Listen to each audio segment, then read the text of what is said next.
श्री राम, जय श्री राम, जय श्री राम, जय श्री राम, छत्रपति शिवाजी महाराज की जय, जीजा माता की, जय, संभाजी राजा की। जय। आज आपके इस चोपड़ा की पवित्र धरती पर आने का मुझे सौभाग्य प्राप्त हुआ। मित्रों, आज आपके चोपड़ा की धरती पर हमारा आने का एक ही एक उद्देश्य है। आज यहां पर समस्त हिंदूवादी संगठनों के माध्यम से हिंदू राष्ट्र जागृति सभा का आयोजन इसीलिए किया गया है कि चोपड़े के हिंदुओं में एक संगठित का निर्माण हो। चोपड़ा का हिंदू देश धर्म समाज की रक्षा के लिए संगठित हो। चोपड़ा की हर वो माताएं बहनें जीजा माता जैसा एक रूप ले, यही उद्देश्य से आपके इस चोपड़ा में यहां धर्म सभा का आयोजन किया गया है। मुझसे पहले 3 वक्ताओं ने इसी मंच के माध्यम से भाषण दिया है, अपने विचार प्रकट किए हैं। यहां पर जितने भी नौजवान हैं उनसे मैं हाथ जोड़कर यह निवेदन करना चाहूंगा कि इस मंच के माध्यम से जो जो आपको कहा गया है ये कान से सुनकर ये कान से निकालना देना, क्योंकि इस सभा के लिए आपके इस चोपड़ा में सभा किसी भी हाल में होना है। ये हिंदूवादी संगठनों ने बहुत लड़ाई लड़ी मेरे मित्रों, बहुत संघर्ष किया है मेरे मित्रों। 2 दिन पहले सभा का परमिशन कैंसिल हो चुका था।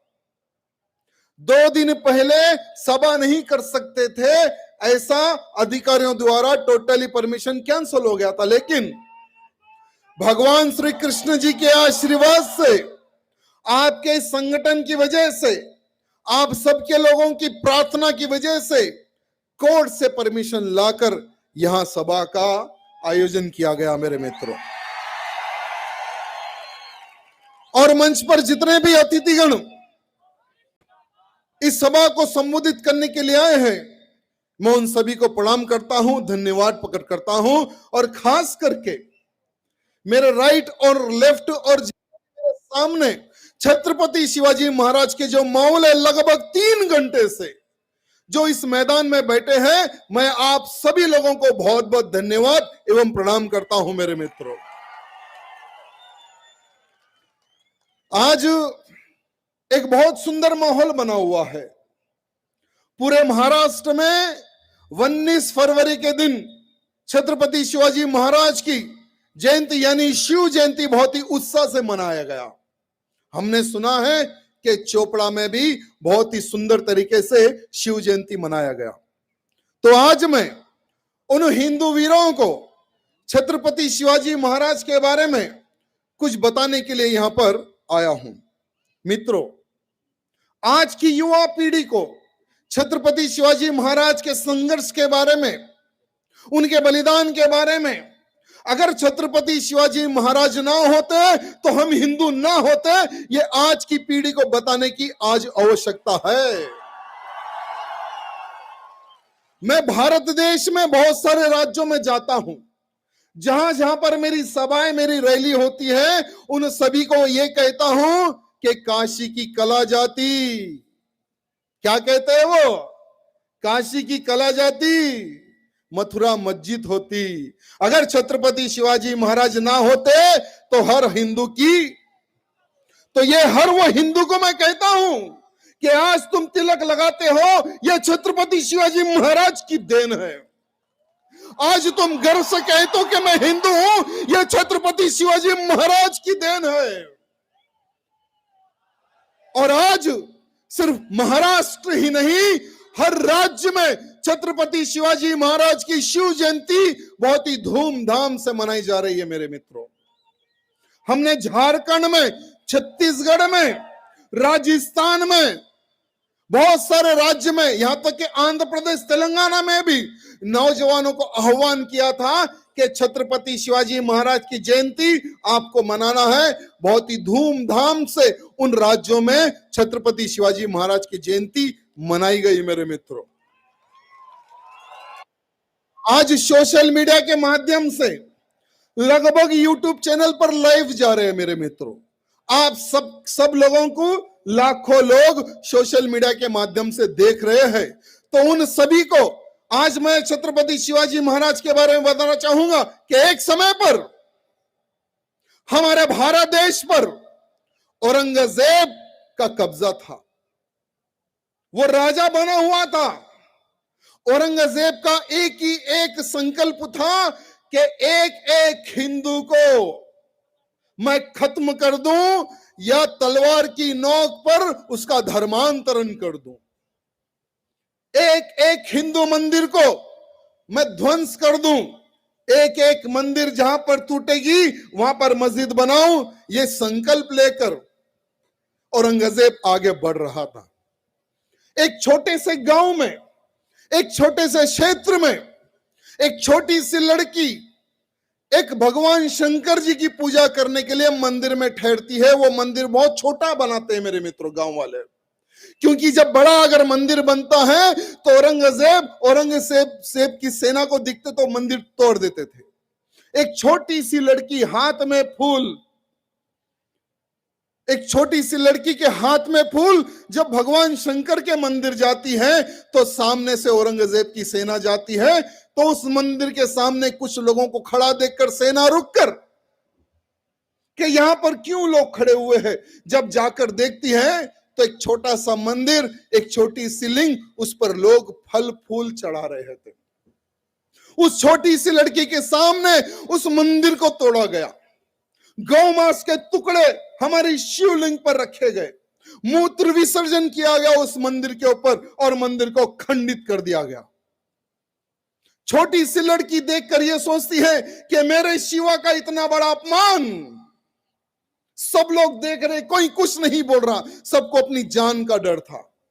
तो एक छोटी सी लड़की ये संकल्प लेती है कि मैं आज नहीं तो कल मेरा विवाह होगा, मेरा पुत्र होगा और मेरा पुत्र इन औरंगजेब की सेनाओं से युद्ध करेगा। वो छत्रपति शिवाजी महाराज थे मेरे मित्रों। और उस वीर योद्धा को जन्म देने वाली हमारी वीर माता जीजा माता थी मेरे मित्रों। लेकिन आज की हमारी माता यह कहती है कि बाजू वाले घर में शिवाजी पैदा हो, मेरे घर में पैदा ना हो। मेरी माताओं, वो समय पर एक औरंगजेब था, लेकिन आज उनकी संख्या बढ़ चुकी है। ये मत सोचना कि औरंगजेब का राज खत्म हो गया। तो सोचो कि हमें कितने छत्रपति शिवाजी महाराज के माहौलों को तैयार करना है देश की रक्षा के लिए, धर्म की रक्षा के लिए। आज हम 19 फरवरी के दिन बहुत ही धूमधाम से छत्रपति शिवाजी महाराज की जयंती मनाए हैं। छत्रपति शिवाजी महाराज का जन्म शिवनेरी किले में हुआ। बचपन से छत्रपति शिवाजी महाराज के माइंड में, उनके दिल में जीजा माता ने धर्म का ज्ञान दिया, सारे पुराणों का ज्ञान दिया, सारी युद्ध नीति सिखाई हमारी जीजा माता ने। लेकिन आज के हमारे छोटे से बच्चों को ना धर्म नीति ना ज्ञान सिखाया जाता है। आज के हमारे छोटे से बच्चों को अगर खाना भी खिलाना है तो पहले फोन पकड़ाते हैं। जब तक वो फोन नहीं देखेगा खाना नहीं खाएगा। मेरी माताओं, फोन पकड़ाओ, लेकिन उस फोन में छत्रपति शिवाजी महाराज का इतिहास प्ले करो। यूट्यूब के माध्यम से आपको बहुत बड़ा इतिहास मिलेगा। जब बच्चा भोजन भी करेगा तो वो ये देखना चाहिए कि ये छत्रपति शिवाजी महाराज को देख रहा है, छत्रपति शिवाजी महाराज को सुन रहा है, और यही बच्चा आने वाले समय में आपकी रक्षा करेगा, देश की रक्षा करेगा, धर्म की रक्षा करेगा। लेकिन आज लगभग हमारी माताओं बहनों में सिर्फ कुछ पल के लिए जोश होता है, लेकिन कुछ पल के लिए फिर गायब हो जाता है। मेरे शिवा ने 12 साल की उम्र में तलवार उठाकर कसाई का हाथ काटकर गौ माता की रक्षा की थी। जब छत्रपति शिवाजी महाराज अपने कुछ मित्रों के साथ घोड़े पर जा रहे थे तो एक कसाई गौ माताओं को खींच कर ले जा रहा था। सारे गांव वाले देख रहे हैं, गौ माता तड़प रही है, गौ माता रो रही है। किसी में हिम्मत नहीं कि उस कसाई को रोके और पूछे कि क्यों ये गौ माता को तू कहां ले जा रहा है। किसी में हिम्मत नहीं थी, क्योंकि उसकी कमर में बहुत लंबा छुरा था। शिवाजी महाराज के जब आता है, शिवाजी महाराज पूछते हैं कि हे, ये गैया मैया को तो क्यों सता रहा है और कहां ले जा रहा है खींच कर। तो वो हरामी भांडा कहता है कि ये हमारे खाने का आहार है और हम इसको काटेंगे और हम इसको खाएंगे। छत्रपति शिवाजी महाराज को जीजा माता ने गैया मैया की महिमा के बारे में बताया था। गौ मां का दूध पीने के बाद में गौ माता का कर्ज चुकाने के बारे में बताया था। तो छत्रपति शिवाजी महाराज तलवार निकालकर एक वार में कसाई का हाथ काटकर हमारी गौ मां की रक्षा की है। मेरे मित्रों, अभी प्रशांत जी ने बताया है कि हमारे चोपड़ा के भी हिंदू गौ रक्षा करते हैं। मेरे मित्रों, गौ रक्षा करने में, गौ सेवा करने में जितना पुण्य मिलता है ना, किसी कार्य में पुण्य नहीं मिलने वाला आपको। आज एक छोटा सा विधायक, एक समय पहले हम सिर्फ 4 लोग मिलकर गौ रक्षा करते थे तेलंगाना राज्य में। जब आंध्र प्रदेश था तो गौ रक्षा करने वालों को गोली मार दो, ऐसा तक ऑर्डर आंध्र प्रदेश में निकला था। लेकिन हम लोगों ने सोचा कि जीवन में मरना तो एक ही बार है, तो क्यों ना गौ मां की रक्षा करते करते अपने प्राणों का बलिदान दे। हमने गौ रक्षा नहीं रोकी, ना दुश्मनों की लाठी से, ना सरकार की गोली से हमने कभी नहीं डरा मेरे मित्रों। क्योंकि हमें बचपन से एक चीज बोला जाता था कि गब्बर सिंह का एक डायलॉग था, जो डर गया तो हमें ना डरना था, हमें तो देश धर्म के लिए मरना था। तो हमने गौ रक्षा की है। आज पूरे आंध्रा और तेलंगाना में गाय काटने से पहले लोग ये देखते हैं कि राजा सिंह की सेना किस रोड पर खड़ी हुई है। राजा सिंह की टीम कहीं आराम तो नहीं कर रही है, जब जाकर ये चोरों की तरह पूरा पैक करके गाय और बछड़ों को काटने ले जाते हैं पुलिस प्रोटेक्शन के साथ में। ये वातावरण बना हुआ है मेरे भाइयों। तो वो वातावरण आपको महाराष्ट्र में भी बनाना है। हमने सुना है कि इन गौ तस्करों द्वारा पुलिस पर भी हमला किया गया कुछ साल पहले। तो जब पुलिस के अधिकारी सुरक्षित नहीं है तो हमारा गौरक्षक कहां से सुरक्षित रहेगा। तो मैं हमारे मुख्यमंत्री जी से निवेदन करना चाहता हूं कि हर वो गौरक्षक के साथ में एक पुलिस प्रोटेक्शन की गाड़ी हो, पुलिस के साथ में गौरक्षा होनी चाहिए। अरे जब हम तेलंगाना राज्य में ये कर सकते हैं तो यहां तो हिंदुओं का राज है, महाराष्ट्र में हिंदुओं का राज है, हिंदूवादी मुख्यमंत्री है, तो यहां क्यों नहीं हो सकता है। यहां पर भी हो सकता है। मेरे मित्रों, आज हमें उन सभी चीजों को गौर करने की आवश्यकता है जो जो कार्य हमें आज करना है। आपको मैं बताते हुए बड़ा गर्व होता है कि कुछ दिन पहले बंगाल में हमारे हिंदू बहन बेटियों को वहां का एक विधायक है या मिनिस्टर है पता नहीं, वो हमारी हिंदू बेटियों को उठा ले जा रहा है, उनके साथ बलात्कार करता है, 2-4 दिन रख के फिर उन बहनों को, बेटियों को छोड़ देता है।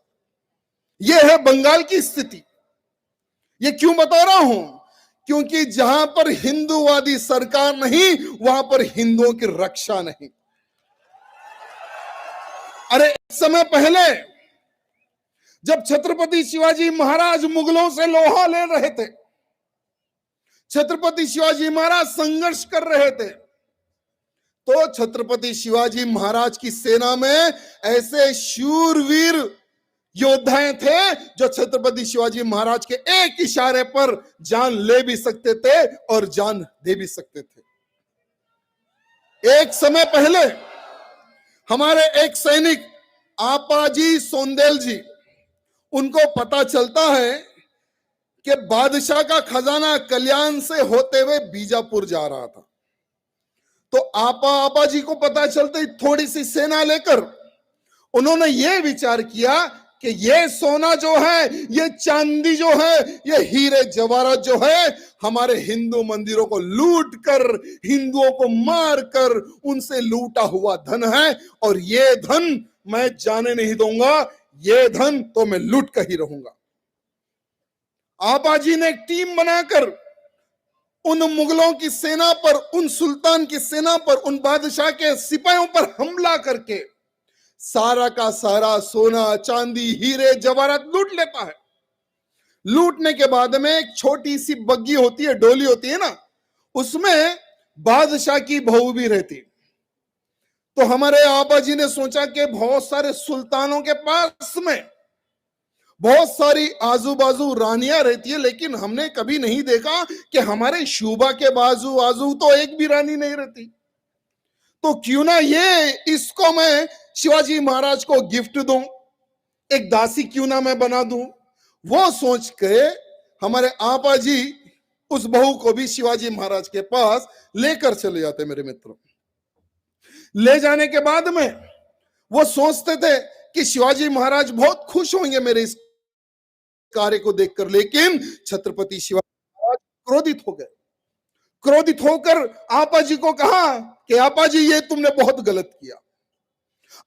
हम भी मुगलों का वैसा, अगर हम भी मुगलों का जैसा, मुगल क्या करते थे, हिंदू राजाओं पर हमला करके सिपाहियों को मार के उनकी स्त्रियों को उठाकर ले जाकर बलात्कार करके अपने सैनिकों के सामने फेंक देते थे, नारी का सम्मान नहीं करते थे। क्या हम उन जैसा करें?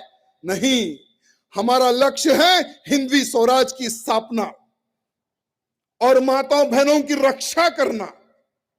तो वो हमारी जो बादशाह की बहू थी, उनको बाइज्जत कपड़े चोली सब चीज देकर कि ये बहू जहां नारी का सम्मान करने वाले। लेकिन आज हम देख रहे हैं कि हमारी बहन बेटियों को लव जिहाद के नाम पर फंसा, कन्वर्ट किया जाता है। मेरे मित्रों, छत्रपति शिवाजी महाराज का मौला बनो, आज हमें आवश्यकता है, आज हमें आवश्यकता है मेरे मित्रों। साथ ही साथ छत्रपति शिवाजी महाराज की सेना में एक ऐसा शूरवीर योद्धा था, उनका नाम था मुरारबाजी देश पांडे जी। उनको छत्रपति शिवाजी महाराज ने काम दिया और उस एक लड़ाई का एक बहुत अच्छा वाक्य है, पुरंदर का धुरंधर भी कहा जाता था। जब छत्रपति शिवाजी महाराज ने एक बहुत ही सुंदर कार्य किया था, पुरंदर का किला जीतकर उसकी सुरक्षा के लिए हमारे महाराज जी ने मुरारबाजी देश पांडे जी को उसकी जिम्मेवारी दे दी कि यह किला तुम्हें रक्षा करना है, इसको बचाना है। तो मुरारबाजी ने बहुत खुश होकर कहा कि इस किले पर किसी मुगल की नजर में गिरने नहीं दूंगा शिवाजी, ये मेरा वादा है। तो मुरारबाजी क्या करते हैं, किले के बिल्कुल सामने एक गांव बसाते हैं वज्रगढ़, और उस गांव में 300 परिवार, 300 सैनिक और किले के ऊपर 700 सैनिक, लगभग 1000 सैनिक मेरे मित्रों। और जैसा ही सेनापति दिलेर खान को पता चलता है कि इस किले पर बहुत ही कम सेना है, तो 30,000 की सेना लेकर उस किले पर हमला करने जाता है। लेकिन इस दिलेर खान को पता नहीं था कि किले पर हमला करने से पहले मुझे वज्रगढ़ के हिंदू वीरों से युद्ध करना पड़ेगा। मित्रों, इतिहास उठाकर देखो, यूट्यूब पर सर्च करके देखो, वो लड़ाई भूतो ना भविष्य कभी भूल नहीं सकते। उतनी सुंदर लड़ाई मेरे मित्रों। जब किले पर हमला करते तो गांव के जितने सैनिक थे गाजर मूली की तरह इन भांडों को काटते थे जो किले पर हमला करने गए थे। लगभग इतना बड़ा युद्ध चला, इतना बड़ा युद्ध चला, हमारे मुरारबाजी ने ध्यान त्याग दिया, लेकिन अपने आप को और अपनी सेना का समर्थन यानी आत्मसमर्थन उन्होंने नहीं किया। मेरे भाइयों, ये तो छत्रपति शिवाजी महाराज के मौले। मेरे मित्रों, एक समय पहले आप लोगों ने देखा होगा, क्योंकि आज की युवा पीढ़ी को वो किस्सा याद है कि पाकिस्तान के आतंकवादी भारत में आते हैं, कश्मीर में आते हैं, और हमारी आर्मी की गाड़ी जब जाती है तो नीचे से ब्लास्ट करके हमारे सैनिकों को मार देते हैं। तो प्रधानमंत्री मोदी जी एक ऐसे प्रधानमंत्री हैं जो दुश्मन जो भाषा में समझता है उस भाषा में समझाने वाले हमारे प्रधानमंत्री मोदी जी। पहले के जो प्रधानमंत्री थे हमारे मनमोहन जी, वो रिमोट कंट्रोल वाले प्रधानमंत्री थे। अगर पाकिस्तान से कोई बंदूक, गोलीबारी या बम या आतंकवादी अगर हमला करते थे तो वो लव लेटर लिखते थे हमारे सोनिया जी के आदेश पर। प्रधानमंत्री यानी पाकिस्तान के प्रधानमंत्री को लव लेटर लिखते थे कि आपके पाकिस्तान से कुछ आतंकवादी जी आए और हमारी सेना पर हमला करे, हम उनको मारना नहीं मारना एक बार परमिशन दे दें। तो लव लेटर का जमाना वो कांग्रेस के जमाने पर चलता था, लेकिन प्रधानमंत्री के जमाने पर लव लेटर का जमाना नहीं, डायरेक्ट सर्जिकल स्ट्राइक। कि जाओ पाकिस्तान में जहां पर ये हरामी साले मुल्ले आतंकवादी छुपे हुए हैं वहां पर इनको ठोक कर आओ। जब हमारे प्रधानमंत्री ने हमारी आर्मी को आदेश दिया, हमारी आर्मी की सेना जाती है पाकिस्तान में और सर्जिकल स्ट्राइक करके आतंकवादियों को 72 हुरों के पास भेज देती है। मेरे मित्रों, ये सर्जिकल स्ट्राइक का ये कहां से सीखा हमारे प्रधानमंत्री मोदी जी ने? आपको पता है मोदी जी ने कहां से सीखा है? छत्रपति शिवाजी महाराज की, छत्रपति शिवाजी महाराज की देन है सर्जिकल स्ट्राइक। क्योंकि छत्रपति शिवाजी महाराज ने शाहिस्त खान पर सर्जिकल स्ट्राइक किया था। जब औरंगजेब राजा बनता है तो शाहिस्त खान को यह कहता है कि मैं तेरे को एक ही एक जिम्मेवारी देता हूं, वो है जिम्मेवारी शिवाजी को पकड़ना, बोल तुझे क्या चाहिए। तो शाहिस्त खान खुश हो जाता है कि मेरे को एक बहुत बड़ा काम दे, अगर वो काम में मैं सक्सेस हो गया तो मैं बहुत बड़ा राजा और बहुत किलों का मैं धनवान राजा बन जाऊंगा। तो शाहिस्त खान खुश होकर शिवाजी महाराज को पकड़ने निकलता है। जब शिवाजी महाराज को पकड़ने निकलता है, उसको यह पता नहीं था कि शिवाजी महाराज की ताकत और उनकी दिलेरी क्या है। शिवाजी महाराज को पकड़ने के लिए जब आगे बढ़ता है, लाल महल में वो जाकर रहता है, लेकिन जाते वक्त बहुत हिंदुओं पर अत्याचार करता था, बहुत मंदिरें उसने भी तोड़ी। लगभग 3 वर्ष तक हिंदुओं पर अत्याचार शाहिस्त खान की सेना ने करते रहे। छत्रपति शिवाजी महाराज ने सोचा कि अब इसको भगवे की ताकत बताने की आवश्यकता है। छत्रपति शिवाजी महाराज ने एक पत्र लिख कर देते हैं अपने सिपाही को कि जाओ शाहिस्त खान के सिपाही को दे दो कि हमें बारात ले जाने की परवानगी दे दे। तो परवानगी मिल जाती है। तो छत्रपति शिवाजी महाराज और उनके मावले बाराती बनकर लाल महल के अंदर घुस जाते। अंदर जाने के बाद में पूरी की पूरी प्लानिंग के कौन सिपाही किस पर किस प्रकार से हमला करना है, किस एंगल में किस रास्ते पर हमला करके हमें वहां से निकलना है, सारी की सारी जबरदस्त प्लानिंग। शिवाजी महाराज जहां पर शाहिस्त खान सो रहा था उस रूम में जाकर खड़े हो जाते हैं। शाइस्त खान की आंख खुल जाती है, क्योंकि ऑलरेडी नीचे छत्रपति शिवाजी महाराज के माउले उन भांडों को काटना स्टार्ट कर दिए थे। तो वो आवाज सुनकर जब शाइस्त खान आंख खोलता है तो सामने काल को पाया दिखता है। उसको सामने देखता है कि ये कौन है, इतने खतरनाक, छोटे लेकिन बड़े खतरनाक। तो देखता है, देखकर वो भागने का प्रयत्न करता है। तो शिवाजी महाराज जब तलवार से वार करते हैं तो उसकी 3 उंगलियां कट हो जाती है। तो उसके रूम से नीचे कूदकर बुर्का पहन लेकर, बुर्का मैंने समझते हो ना, जो काले कपड़े पहनकर आधा मुंह छुपाकर घूमते हैं ना,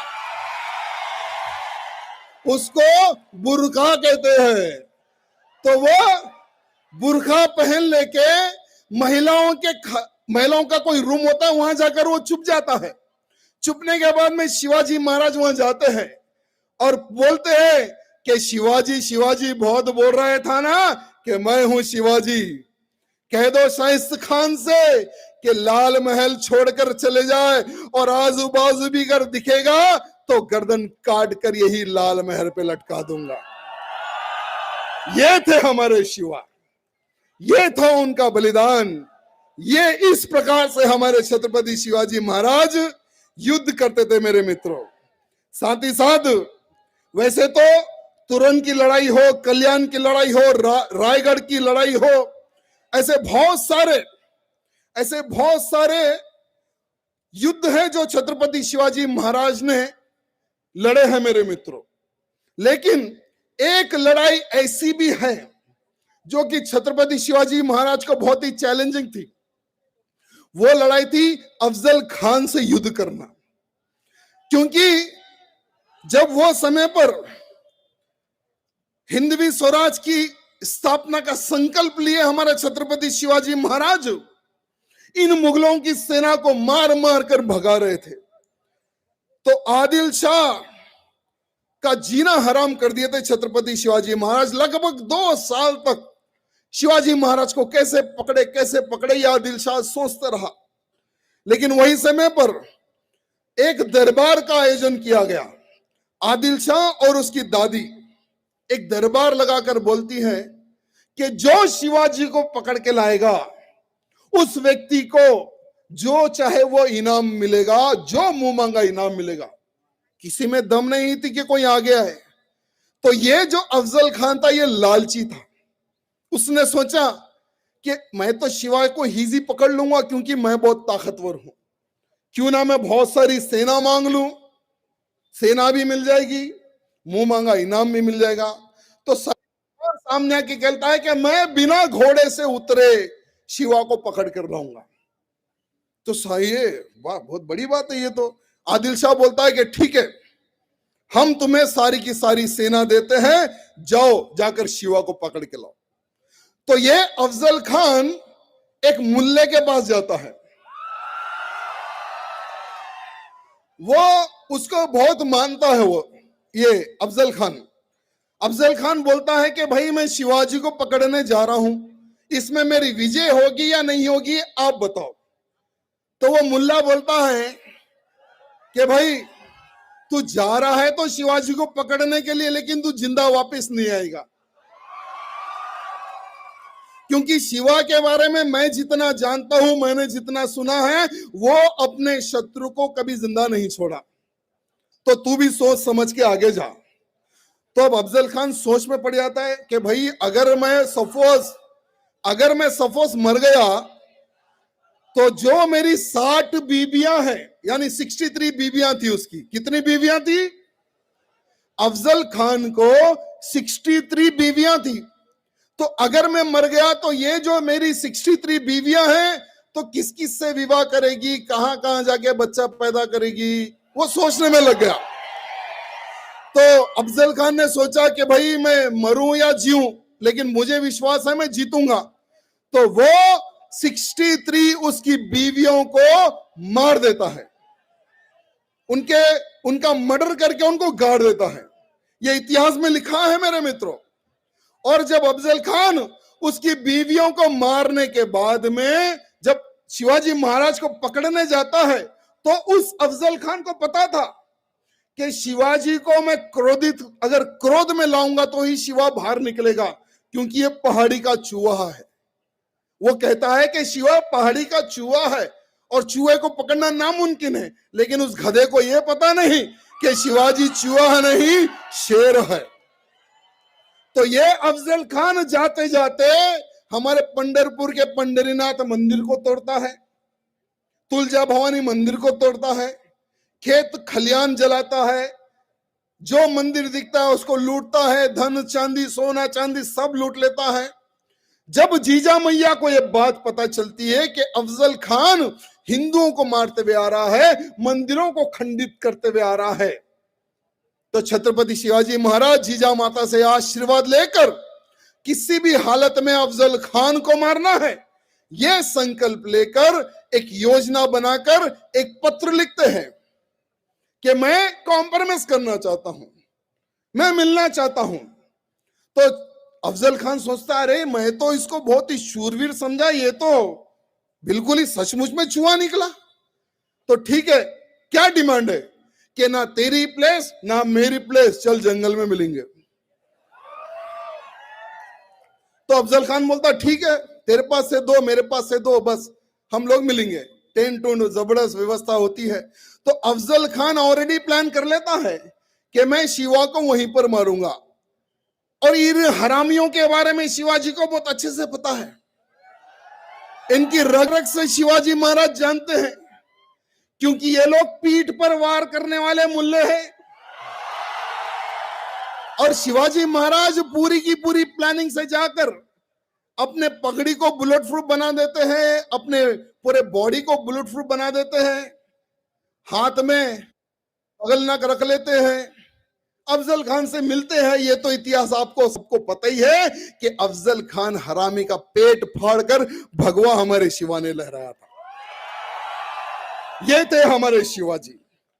लेकिन मित्रों, इतिहास में बहुत सारे हमारे हिंदू राजाओं ने बहुत बड़ी बड़ी गलतियां की। जैसे पृथ्वीराज चौहान जी ने 16 बार मोहम्मद गौरी को छोड़ दिया।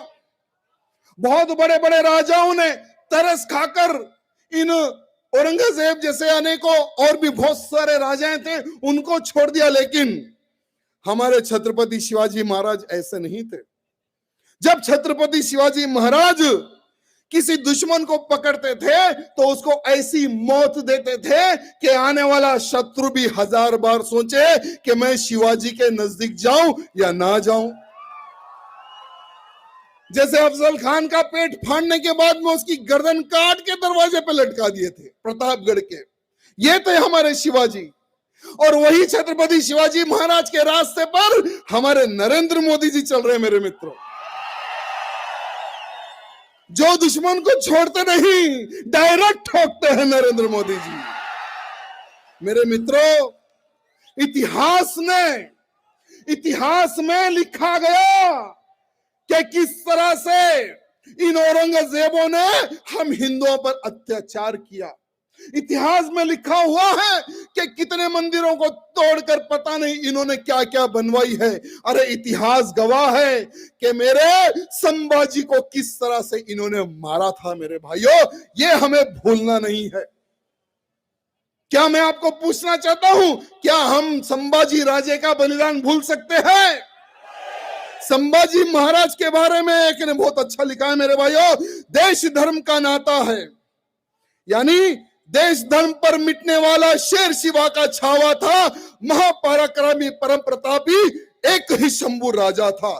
तेज पुंज तेजस्वी आंखें निकल गई पर झुकी नहीं, दुष्टि गई पर हिंदू राष्ट्र का दिव्य सपना तो मिटा नहीं। दोनों पैर कटे शंभू के ध्यान मार्ग से हटा नहीं, हाथ कटे तो क्या हुआ सत्कर्म कभी नहीं। जीप काटी खून बहाया, धर्म का सौदा किया नहीं, शिवाजी का बेटा था वो। मित्रों, शिवाजी का बेटा था वो, गलत राह पर चला नहीं, गर्व से हिंदू कहने में कभी किसी के बाप से डरा नहीं, वो था हमारा संभाजी। अरे वर्ष 300 बीत गए, वर्ष 300 बीत गए। अरे मेरे मित्रों, वर्ष 300 बीत गए। अब शंभू के बलिदान को कौन जीता कौन हारा, पूछ लो संसार को। अरे कोटि कोटि कंठों में तेरा आज जय जयकार है। अमर शंभु तू अमर हो गया, तेरी जय जयकार है, तेरी जय जयकार है। मेरे मित्रों, ये हमारे छत्रपति संभाजी राजे को कितनी बुरी मौत मारा है इन लोगों ने। अरे हाथ काटा, जीभ काटी, पैर काटे, शरीर का चमड़ा तक उतार दिया। और आज के ये हरामी नेता कहते हैं कि भूल जाओ संभाजी के बलिदान को। आज के ये नेता कहते हैं कि वो बीत गया, उसको तुम क्यों दोहरा रहे हो। आज के हमारे नेता कहते हैं कि हिंदुओं के लिए जो धर्म सभा का जो आयोजन किया जाता है उसको परमिशन ना दे, अपनी ताकत का गलत उपयोग करते हैं। तो उन नेताओं को कहना चाहूंगा, उन नेताओं को मैं कहना चाहूंगा, हम किसी के बाप से डरने वाले नहीं हैं। हम जब तक हमारे भारत को हिंदू राष्ट्र नहीं बना सकते, हम जब तक हमारे भारत देश को हिंदू राष्ट्र नहीं बनाते हैं, तब तक हम रुकने वाले नहीं है। मेरे मित्रों, चाहे कितना जोर लगाना है लगा ले, कितना